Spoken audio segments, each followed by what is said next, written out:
Hi guys, gugora na naman tayo for today's video.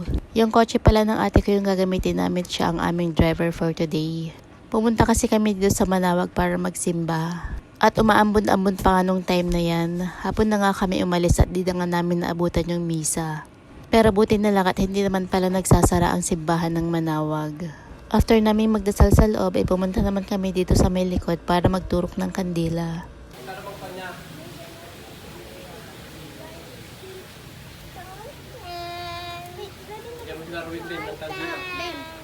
After nga namin magturok ng kandila, ay bumalik ulit kami sa may loob para magdasal ulit.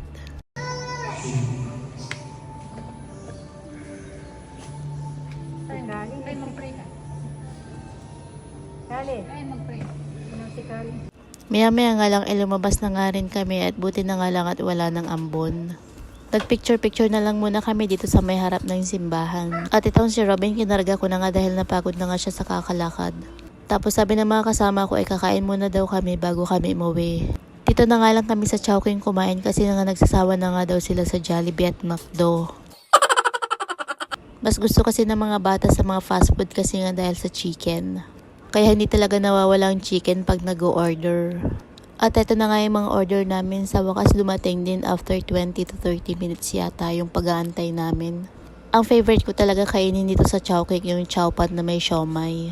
Kaso ang na-order naman nila sa akin is chicken pero in-upgrade naman sa chowpat kaya pwede na rin.